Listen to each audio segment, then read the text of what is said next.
So hello guys, my name is Saurabh Dubey and I got All India rank 273. So I was an offline student here in Get at Zeal. I prepared 1 year with Get at Zeal and I got All India rank 273 and at this rank I got offer in MTech from the CSE department from IIT Kharagpur, IIT Guwahati and some other colleges as well. And I also appeared for the BARC exam, the BARC written exam, and I cleared that exam. And right now I am one of the 9 student which is shortlisted for the OCES program in computer science and engineering discipline. So today I am going to share my experience, interview experience, and some of the process that might helpful to you in if you want to crack the BARC. So first of all, 78 students are shortlisted and out of which only 9 students able to clear the BARC interview and I am one of them. So talking about the hiring process, तो bark हमारा gate के through भी higher करता है और separate exam के through भी higher करता है. हायरिंग इन द सेंस यहाँ पे मैं जो बोलना चाह रहा हूँ वो ये है कि शॉर्ट लिस्ट. फॉर एग्ज़ाम्पल यहाँ पे इस बार जो total number of student shortlist हुए थे इंटरव्यू के लिए उनका नंबर था 178. अब ये 178 बच्चों में कुछ बच्चे डायरेक्टली गेट के थ्रू शॉर्टलिस्ट हुए थे और कुछ बच्चों ने जो बार्क की सेपरेट एग्ज़ाम होती है उसको क्वालिफाई किया था, जो कि होती है हमारी कंप्यूटर बेस्ड एग्ज़ाम. और हमारे केस में वो एग्ज़ाम हुई थी मार्च में. So talking about this GATE exam, तो गेट के थ्रू जो उन्होंने शॉर्टलिस्टिंग का क्राइटेरिया रखा था वो था गेट स्कोर. जो यहाँ पे स्कोर था, कट ऑफ था, वो था 831. इस ईयर के अकॉर्डिंग रफली अराउंड 220 रैंक के समथिंग. तो अगर हमें डायरेक्ट शॉर्टलिस्ट होना है गेट के थ्रू तो जो हमारी एक सेफ़ रैंक है किसी भी PSU के लिए सेफ़ रैंक है वो हो जाती है अंडर 200. तो अंडर 200 अगर हमारी रैंक है तो हम डायरेक्टली शॉर्टलिस्ट हो जाएंगे, मोस्टली PSU में हो जाएंगे. अब यहाँ पे बात आती है फिर सेपरेट एग्ज़ाम की. तो जो सेपरेट एग्ज़ाम थी, यहाँ पे ये जो एग्ज़ाम थी ये मेजरली फोकस करती है तुम्हारी एक्यूरेसी पे और तुम्हारी स्पीड पे. ऐसा क्यों? क्योंकि एग्ज़ाम का जो ड्यूरेशन था वो था 120 मिनट्स और जो तुम्हें क्वेश्चंस सॉल्व करने थे वो थे 100 क्वेश्चंस. तो 120 मिनट्स 100 क्वेश्चंस. तो यहाँ पे स्पीड और एक्यूरेसी की बात आ जाती है. अब एक जो डाउट आता है कि सेपरेट एग्ज़ाम का सिलेबस क्या था. तो सेपरेट एग्ज़ाम जो कंडक्ट हुई थी उसका सिलेबस सेम ही था गेट सिलेबस की जैसे ही. यहाँ पे हर क्वेश्चन के साथ था हमारे पास +3 if you answer it right, और अगर उसको गलत आंसर किया है तो यहाँ पे था वो -1. तो सेपरेट एग्ज़ाम के बेसिस पे जो कट ऑफ था वो था 124. Maximum marks that you can score it is around means it is exactly 300. तो 300 में से हमें 124 जो मार्क्स थे वो हमारा कट ऑफ क्राइटेरिया था. तो इस तरीके से नेशन वाइड, ये मैं बात कर रहा हूँ CS डिसिप्लिन की.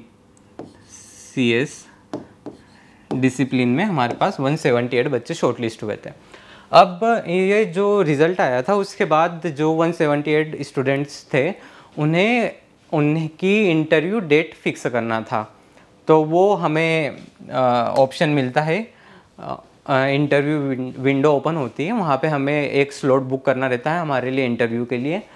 तो वही अब मैं बात करने जा रहा हूँ यहाँ पे इंटरव्यू एक्सपीरियंस की. तो इंटरव्यू एक्सपीरियंस में वहाँ पे सबसे पहले मैं गया अंदर, तो वहाँ पे बैठे हुए थे 6 साइंटिस्ट अराउंड अ राउंड टेबल. तो 6 साइंटिस्ट वर्सेस 1 मी. तो अब जो वो 6 साइंटिस्ट थे वो सारे जो सब्जेक्ट हैं उनको उसमें मास्टरी होती है. तो सबसे पहले तो वहाँ पे मैं गया तो उनके पास मेरी इन्फॉर्मेशन पहले से अवेलेबल थी कि मेरा नाम सौरभ है और 273 रैंक आई है और ये सारी इन्फॉर्मेशन उनके पास थी. उन्होंने मुझसे इंट्रोडक्शन वगैरह कुछ नहीं पूछा. उन्होंने जो छोटी मोटी बात पूछी वो ये था कि तुम्हारा फाइनल ईयर चल रहा है तो गेट के साथ कैसे प्रिपरेशन मैनेज की और फाइनल ईयर प्रोजेक्ट क्या था और छोटी मोटी चीज़ें, मतलब फाइनल ईयर प्रोजेक्ट से रिलेटेड। उसके बाद फिर उन्होंने मुझे दिया मार्कर और भेजा उन्होंने मुझे वाइट बोर्ड पे। वहाँ पे एक वाइट बोर्ड लगा हुआ था, तो उन्होंने भेजा मुझे वहाँ पे और उन्होंने बोला कि तुम तुम्हारे बैचलर्स के 5 फेवरेट सब्जेक्ट लिखो। तो जो मैंने 5 सब्जेक्ट लिखे थे वो यहाँ पे ये थे। जनरली ये हम गेट सिलेबस में उप्स नहीं पढ़ते हैं, बट उन्होंने वहाँ पे पूछा था बैचलर्स के, तो मैंने यहाँ पे उप्स भी मेंशन किया था।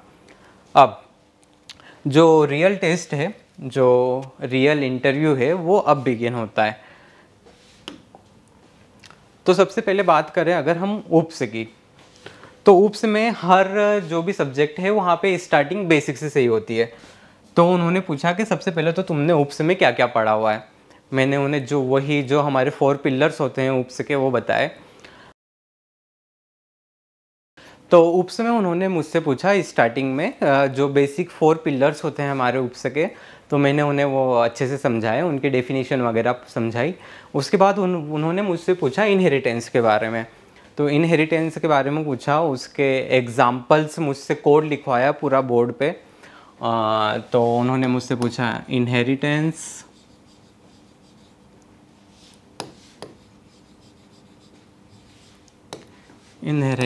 With example. जो मेरा इंटरव्यू एक्सपीरियंस चल रहा था, जो मेरा इंटरव्यू चल रहा था उप्स में, वो चल रहा था जावा लैंग्वेज में। तो सबसे पहले उन्होंने पूछा इनहेरिटेंस और इनहेरिटेंस के एग्जाम्पल्स। उसके बाद जो मैंने कोड लिखा था इनहेरिटेंस का, उन्होंने मुझसे उसका क्लास डायग्राम बनवाया। जो हम UML, जो DBMS में हम पढ़ते हैं, UML में जो हम बनाते हैं, तो वो उन्होंने मुझसे क्लास डायग्राम बनवाया था। उसके बाद इनहेरिटेंस के बाद फिर जो उन्होंने क्वेश्चन पूछा था वो ये था कि अगर तुमने इनहेरिटेंस जो तुमने समझाया है, तो तुमने क्या तुम्हारे मेजर प्रोजेक्ट में इनहेरिटेंस का यूज़ किया था, और अगर किया था तो कहाँ किया था। तो वही चीज़ें सारी यहाँ पे एक्सप्लेन करनी थी। कोड रीयूजेबिलिटी उनको समझाना था और वो किस तरीके से अचीव होता है वो भी समझाना था। तो ये हो जाता है हमारा इनहेरिटेंस। उसके बाद वो आए एब्स्ट्रैक्शन पे।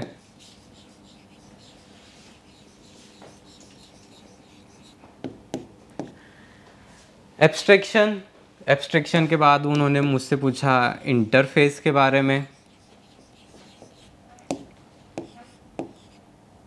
फिर उन्होंने मुझसे पूछा एब्स्ट्रैक्शन वर्सेस इंटरफेस के, एब्स्ट्रैक्शन और इंटरफेस में क्या डिफरेंस है।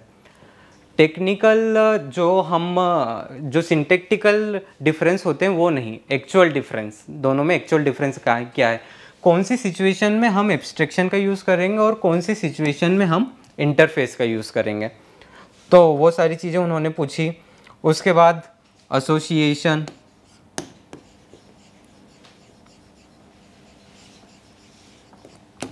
देन इट आफ्टर एग्रीगेशन,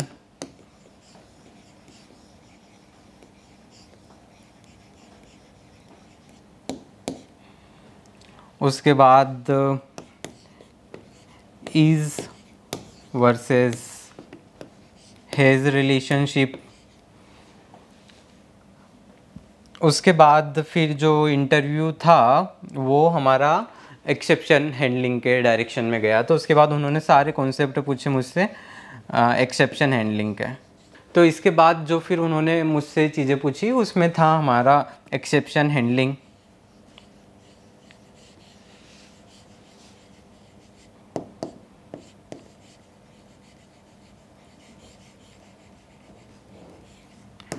तो ये सारी चीज़ें उन्होंने एक्सेप्शन हैंडलिंग में कवर की थी। उसके बाद म्यूटेबल और immutable object.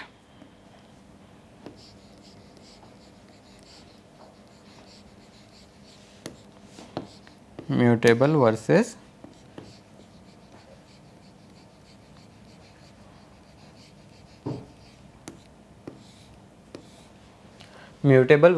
Immutable object.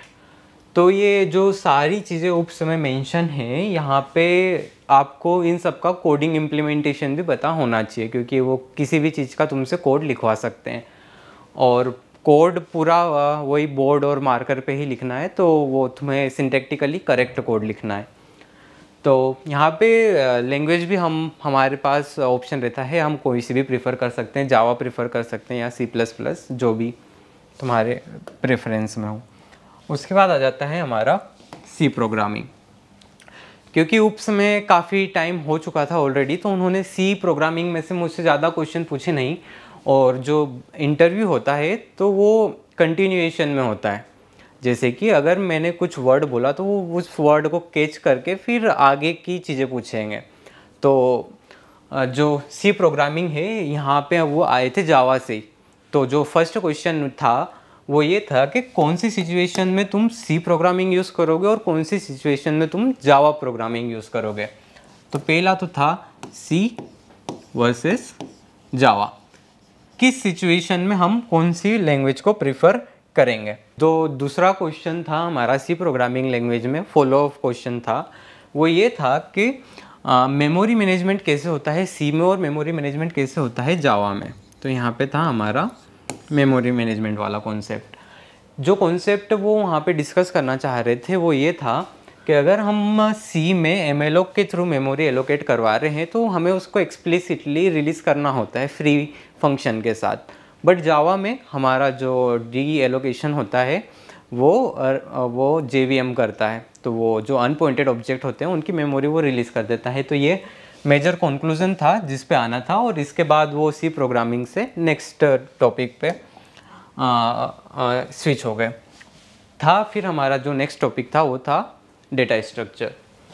Data structure में सिर्फ एक ही मेजर क्वेश्चन पूछा और उसी क्वेश्चन पे कम से कम 15 to 20 फॉलो अप क्वेश्चंस। तो जो डेटा स्ट्रक्चर का क्वेश्चन था वो ये था कि सपोज यू हैव 2 मैट्रिक्स, हमारे पास 2 मैट्रिक्स हैं, है ना,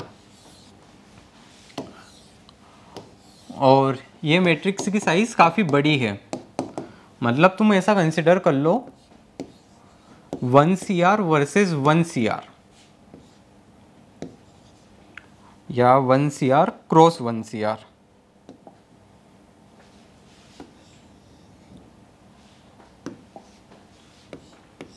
तो जो मैट्रिक्स की साइज है वो है हमारे पास 1 CR क्रॉस 1 CR। अब ये 2 मैट्रिक्स हैं, इस पे हमको एडिशन परफॉर्म करना है, मल्टीप्लिकेशन परफॉर्म करना है। तो कौन से डेटा स्ट्रक्चर यूज़ करेंगे और कब यूज़ करेंगे, कौन से डेटा स्ट्रक्चर यूज़ करना है और किस कंडीशन में हम वो डेटा स्ट्रक्चर प्रीफर करेंगे। तो ये एक मेजर क्वेश्चन था और इसी के अराउंड हमारा अच्छा खासा डिस्कशन चला। कम से कम उन्होंने, जैसा मैंने मेंशन किया था, कम से कम 10 से 15 उन्होंने यहाँ पे क्रॉस क्वेश्चन से पूछे और काफ़ी अच्छा डिस्कशन चला था इसके अराउंड।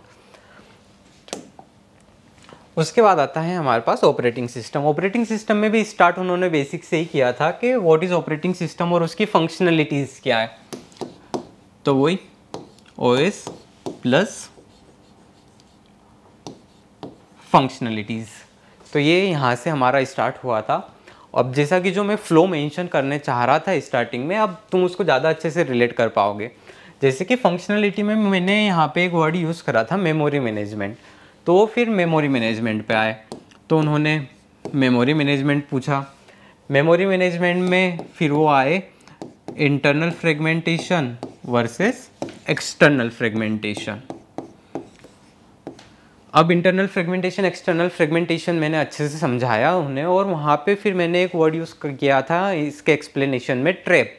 तो वहाँ से वो नेक्स्ट क्वेश्चन उन्होंने पूछा ट्रैप का।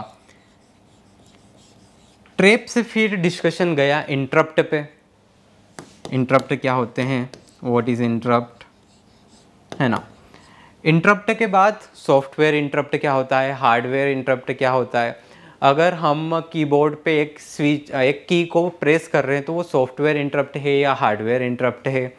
और फिर इंटरप्ट सर्विस रूटीन के इंटरप्ट को हैंडल कैसे करते हैं। तो वही जो फ्लो में चाह रहा था कि जो हम रिप्लाई में बोलेंगे वही उनका नेक्स्ट क्वेश्चन होगा। तो हमें बहुत सिलेक्टिव रहना है, हमें क्या बोलना है इस टर्म्स में। तो OS का डिस्कशन इसके अराउंड चला था। उसके बाद DBMS। तो DBMS में उन्होंने मुझे बोला कि तुम ये 3 टेबल्स ड्रॉ करो। एक टेबल है स्टूडेंट जिसमें है हमारे पास नेम, तो एक टेबल हो गई हमारी स्टूडेंट टेबल जिसमें नेम सारे यूनिक है। इसके बाद उन्होंने मुझे बोला कि तुम एक और टेबल बनाओ, कोर्स टेबल। तो मैंने फिर बनाई, जहाँ पे हमारे पास है कोर्स नेम। कोर्स नेम भी हमारे यूनिक है, सारे यूनिक है। इसके बाद इन्होंने बोला कि एक तुम टेबल बनाओ कोर्स कंप्लीट नाम की।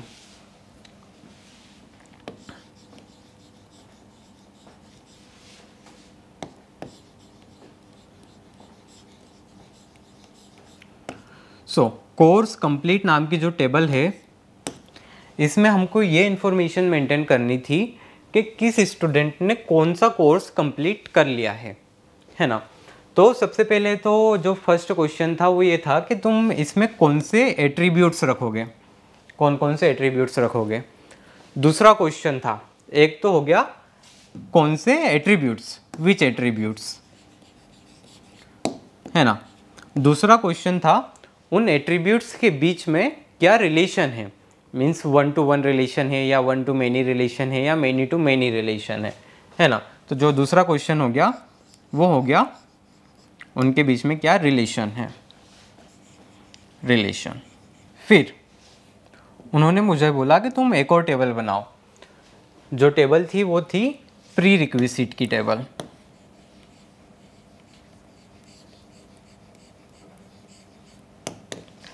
प्री रिक्विजिट की टेबल में हमें ये इन्फॉर्मेशन मेंटेन करना है कि किस सब्जेक्ट को पढ़ने के लिए कौन से प्री रिक्विजिट है।